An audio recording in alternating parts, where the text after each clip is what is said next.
Everybody, welcome back with the Purplatypus is the name, and today we are going to kind of continue on the character review train, and I thought it'd be kind of cool just to continue with a character that fits in the team of the other characters we've spoken about. So I just like showing this right here. I didn't realize you can go to the dormitory and make any picture your screen. So I was trying to get a piece of pizza from Samantha, but I didn't find any of her food. But I did find this teddy bear, so I like that a lot. Actually, this is a very cool feature. But let's actually jump into the game here. And this is a character everyone starts with, and the reason I'm going over it today is not her, is Kralik. So I'm going over Kralik because we just did a video for Sharkery, and I think that Kralik fits really well into that team. And so if you're kind of Fire is a very well supported team. One, in the sense that there are 4 different lower rarity units that are fire focused, and one of the best characters in the entire game is also fire focused.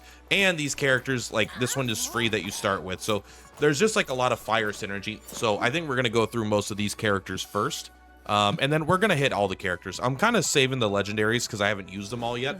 Plus, I like doing guides that everyone can use, right? Everyone could use Kralik if you're going to build Kralik, especially because I don't recommend most people pull for Ulrid. So it might be really nice to have a melee character in some maps, you know, although melee is strictly a disadvantage. I'm sure their stats will make up for that. I'll have to actually level them up and test it though. So what does Kralik do? Kralik is a offensive support unit. I mean, I guess you could say offensive debuffer. They don't really debuff in a normal sense, but really this is going to be the most powerful aspect of her kit. When attacking targets with Overburn, increase damage dealt by 15%. That's fine, that's whatever. But at the end of the action, applies Overburn to the 2 closest enemy targets within 5 tiles for 2 turns. So this is basically the easiest way in the game to apply Overburn, and it's the only way, I think, to apply Overburn to multiple targets in 1 turn. So between having this other ability here we'll talk about in a second, and having this, you're going to be able to apply Overburn to potentially 3 different targets, depending on how, you have to be careful with your positioning. So you can get a lot of Overburn out, and Overburn, what does it do? 1, it synergizes with some other characters' abilities that we'll get to in a second here. But what it actually does is it does 10% damage equal to the attack of the unit that applied it, and it does AoE damage, right? So it hits everything and all their allies. So it's kind of an AoE debuff, so it's pretty good to have. It's just extra damage. It's like 10% true damage. Being able to stack it on a lot of things is cool, so she could play defensively while still getting in that chip damage. But she also is just a damage dealer, although not as good of one, but still, let's go over it here. Normal attack. It is 1 range, 80%. I kind of wish this was at 100% for melee. Maybe that'd be a little bit too strong. But over here, we've got the Crushing Revolution. I actually think this is her best attack once you get into the upgrades and the supports that we're going to be looking at. So also worth noting, when I'm going to do these characters, I'm going to assume you have the important segments. Maybe not segment 6 this early, but most characters you will get these characters up because there's just not that many characters. But this one, the one we're talking about here, is segment 1. So if you have 1 copy of her, you're going to get this leveled up. Select 1 enemy target within 1 tile, and then you deal AoE physical damage. So it is AoE. It actually works with all the other teams I do that are AoE. Maybe I'll run her. Equal to 120% of attack to it and all enemy targets within a 3x3 area around it. You gain a point of your mana. If the target is in stability break, you ignore, and that's with the upgrade. If they are in stability break, you ignore 30% of its defense. That's a lot of defense to ignore, especially because she already is can very easily ignore all their cover, right? So they're not going to have any cover. They're not going to have any stability. So they're going to be taking full damage plus an extra 30% because the defense is going to be ignored. And then if there's no other allied units within 3 tiles, she gets to move again after attacking, which is just very good. So this ability is very good for a couple reasons. 1, there's a neural helix thing that we want to talk about. We'll go over these a little bit more, but this one's relevant to what we're talking about. The active skill Crushing Revolution deals 30% increased damage when hitting a single target. So why is that good? This is an AoE attack, but that ability turns it from one of your best AoE attack into one of your best single target attacks. It becomes an incredibly flexible, powerful ability. And what's very important about this, so you could use it as an AoE to kill a bunch of little things. You could use it as a single target to just kind of try to blow up one thing. And if they're broken, you know, you do ignore 30% and you're going to do 30% more damage. It'll be a little awkward if you want to hit one thing and there's a couple things around. But what's important about this ability is there is no cooldown and no energy cost associated with it. This is essentially your basic attack. So you have a basic attack with no cooldowns or anything. This might be the only other character with a skill that just has no cost involved with it at all. So you could use this regularly every single turn. So having this be your bread and butter while you're waiting for other abilities is really good. So buffing this ability is just great. I love Crushing Revolution, actually. And the fact that it's AoE and you can use it every turn to get it multiple targets means I actually might want to run her with my other team up here just for fun, just to kind of see how it works out. Now, her other ability here, I think on paper looks like a better ability, but I think it actually kind of sucks. Select one target within one tile, you apply Overburn for 2 turns, and then you deal melee damage equal to 160% attack. I mean, that's a pretty good attack. And then after the attack, you return to your original position. You can only do this once every 3 turns, so that's pretty darn slow. The damage is fine, but it is really slow. Applying Overburn is good, but again, you're already applying Overburn to 2 things at the end of the turn. The fact that you do this before you attack, though, will increase your damage, because I don't remember exactly, but I think she has a fortification here that's like, if they have Overburn, increase your critical damage by 20%, right? Yeah. And if the target is with this one specifically, so you'll get more critical damage. So it's reasonable, but I don't think this ability is insane, but you will probably use it over your other ability once every 3 turns just for the extra damage. Although again, that damage is actually potentially, if they're broken, not as strong, because this will do 150% with the 30% ignoring defense. So I actually still don't like this ability as much. The third ability is pretty cool, but it looks weak, but it gets way stronger as you get copies of her. So selects one direction, you know, really quick. Let's take a look if there's any upgrade details here. Looking at my cat, he's being cute. Damage multiplier increased by 10. Okay, not a big deal. So this ability gets a lot stronger as you go. One target, 7 tiles away, you deal burn damage equal to 130% of your attack, and then if they are inflicted with Overburn, you ignore their cover damage reduction, and you gain 5 tiles. So basically you get to flank them for free at 7 tiles away in front of them. Pretty good ability, low damage number, and they have to be afflicted with Overburn for this to work, and so it's hard to overburn something that far away and then have it go. So it's not the greatest ability, it's a little clunky, but it gets a lot better as you get extra copies of her, because one of the first things you get, if it kills against 2 index, that's not very good, but it's at, I think it's at number fortification 5. If the target is inflicted with Overburn, you get a 100% crit rate. So you get a guaranteed crit, which basically doubles the damage of this ability, right? I actually don't know if crits are double in this game right now, off the top of my head. It's 120% damage.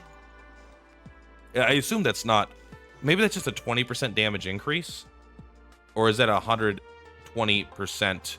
I actually don't know. I have to experiment with crits more. It just isn't a mechanic I've really messed with that much. But getting to, and I don't have her high enough to guarantee that. Sorry, I keep hearing stuff, but it's nothing. It's the voices in my head. If the target's afflicted with Overburn, the 100% crit rate. That's just very, very strong. Makes this ability much better, more likely to kill stuff to get the energy back, so you can kind of just use it more frequently, because kind of 4 energy is a lot, because her passive doesn't generate her energy, right? This generates her 1 energy, her other ability generates her 2, and so this one can regenerate 2 if you get it leveled up. So this having a guaranteed crit does make it her best damaging ability, but still her most valuable asset is actually just providing Overburn for the team. And then this is, I think, a pretty good bread and butter ability. You could just go up there, and I mean, you could just tank some damage, and you know, the burn team has some good healers, so just being up there and kind of drawing aggro, doing some decent AoE, decent single target damage, I think is pretty reasonable. Not the craziest best character, but still a character that I think is pretty good. So highlight fortifications really quick. Number 1 is very good because it lets you ignore defense, and then embers, and then number 5 is the next pretty good one, because that's when you get the guaranteed crit chance. The embers does stack in the sense that, so having a guaranteed crit chance with your slaughter sequence and getting 20% more critical damage is pretty much guaranteed to trigger, so that is pretty good. it is something you're going to want to basically get to eventually, but I actually think just segment 5 is better. So I mean, you're not going to pull on a targeted banner for her, so what's the big deal, right? As for her helixes, we've kind of already talked about one of them that is really good. I like this one because, again, this is her main ability you're going to be using most turns, and it just makes it better in more situations, because you don't typically want to use it in a situation where, is this one active? Yeah. You don't want to use her one ability in a situation where you're only hitting one target. This will turn it around, so even in those situations, this will still be one of your best abilities. So I really like that. The other one here isn't terrible. It makes her ultimate go down to 3 cost instead of 4 cost. It is a pretty expensive ability to use, so this will let you use it more, and it is probably her best ability. I think if you have her fortification up at 6 and you're going more all in as a pure damage dealer, trying to burst things down, I think that this is when she is going to, you're going to want this one instead. But early game, I'm not as convinced. Blazing Fury, if there's no other allied units within 3 tiles, the user gains 10% damage. This is pretty good because you're not going to have another melee character, so this is likely to be good. Bosses are big enough where if your team's on one side, she could be on the other side of it, still hit it, and she won't be within 3 tiles. The small 1-tile bosses could be a little awkward, just because you might have team members close, but in general, this is pretty safe. This could just say you have 10% more damage. Using the skill Quenching Slash kills an enemy, reduces this skill's cooldown by 2 turns. So this ability is actually pretty good. It makes it so this only has a 1-turn cooldown, which is a good ability. But again, the other ability that's almost as strong most of the time already doesn't have a cooldown. So I'm actually not in love with this one either. So I would take a bot, and then on the final one here, before attacking, if this unit has moved more than 3 tiles, 10% critical rate. Surprisingly not that good because you have your ultimate with a guaranteed crit rate. So you want to move a bunch with your one ability and get 10% more critical chance. It's fine, I think. But you're probably just going to want at the start of action, if there are any enemy units with Overburn on the field, you gain Blazing Assault 2 for 2 turns. There are other ways to get Blazing Assault 2. But as a standalone, this is just pretty good. 15% increased attack is probably better than a 10% crit chance on average. Then if you do actually bring her all the way up, you gain immunity to Frozen and Frigid, and you increase your damage by 5% if you're under the effects of a burn buff. And you get a little bit of a crit rate. So it's actually a pretty nice little counterplay to like the Samois. Why can't I remember her fucking name ever? It's because the name isn't real in my head. Suomi. She could freeze you, and she can actually make it so you're immune to it. So overall, it's a pretty cool character. It's a safe character to launch the game with as a free character. She's not super powerful, but you can get a lot out of her if you put in a little bit of investment and you use her right. I think the real secret here is that Crushing Revolution is really good, and that applying Overburn to multiple targets is really good, just in general. So those are going to be the things you're going to want to focus on, in my opinion. And then occasionally you're going to use Slaughter Sequence to help kill a boss, or to just kill high level targets that are kind of way out of range, because you can move like 4 tiles, 5 tiles, and then attack at another 7 tiles. So you have like insane range here. If something's a little bit squishy, or even in PvP, I think that could be reasonable. Characters you're going to want to use with her. Number 1 is going to be Sharky here. Sharky is basically the payoff, right? She's the one that cares about if your target is under the effects of Overburn, then you get to get Blazing Assault, then you apply 2 stacks of Flammable. You get the zoom in, and then you change it to burn damage. So you basically get a bunch of benefits for attacking enemies in Overburn, but she also can apply Overburn here, which is pretty good. Another character that is pretty darn good with her is going to be Casina, which is like Casino, but a little bit different. She has follow-up attacks. It has to be within range, which is only 6 with the handgun, I think. So it's not going to actually follow up attack a lot on Kralik, but still, it can apply Blazing Assault 2 to her, and then it could be triggered if she's under these effects. I'm sorry, I read this earlier, but I'm kind of rereading it now because there's a lot of words. She basically could just kind of help support. But another thing that's good here is she could also apply Overburn. So this is one that I would potentially not use in this team, and instead I would use Cheetah, who doesn't apply Overburn but has different supporting buffs and stuff. Because because although the flammable might be just like really important here for actually breaking stuff, because Kralik doesn't really break stuff. They're more about killing stuff once they're broken. So Cheetah could be another option you consider here. Cheetah's ultimate is really good. Gives Blazing Assault 2 and 3 random buffs to all allied targets within 6 tiles for 2 turns. And then you give them all a, or you give yourself, sorry. Yeah, you give yourself the juice, and then you gain support so you can follow-up attack, which is pretty good. And then her other abilities actually cost, which is this one doesn't. And then whenever she attacks, she gets the heal. Like she's probably a better support overall. And then the final fire character is this one up here, and this is basically you're probably gonna run Quangju over Sharkry for the most part. She's just stronger standalone if you have her, but if you don't have her, then Sharkry is very powerful. Not as powerful turn to turn, but more powerful bursty. Like you could do one attack and get a lot of damage, and when they're together, they actually do an insane amount of damage. So you probably run both of them. Maybe Kralik to just help get the Overburn and execute some stuff. And then I mean, also you could just run Kralik on any, like Kralik is pretty generically fine. They don't need like high synergy to be good. They're already applying their own Overburn. They do decent AoE, decent single target. They have good maneuverability, so they can get where you need to go. They can pick off weak things. So Kralik overall is pretty good. As far as the weapons go, like, right, she has a weapon that is good. If she moves a bunch, she gets extra attack. So like, this is one thing that's worth mentioning, right? So when you look at something like 130% and 130%, 120%, this looks pretty weak for a melee hit, but it's 120%. You're combining that with the fact that you get 15% when they're overburned. You're combining that with the fact that when you move a bunch, you get extra damage. And that she sometimes she gets extra turns by killing stuff, which is just in like her weapon. So there's actually like a lot of stacking buffs that end up working out together pretty well. 30% damage there, 10% damage here, and then Blazing Assault here. So like, even though her damage percents look low, she has enough like support in her kit to actually make her kind of pop off, I think.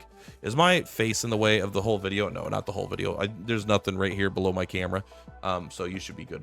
Anyway, yeah, that's gonna be it for this one. Kralik is good. Those are the characters you're gonna want to consider running her with. She is a character that you're probably going to eventually like put on the sideline and not use that much unless you need a melee character, but I still think it's worth kind of building her up to a certain point, because right now there's only one other melee character who is kind of a hybrid, not full melee. They have a little bit of range attack, so, and it's like a super limited character, especially if you went for Suomi, which most people did, I think.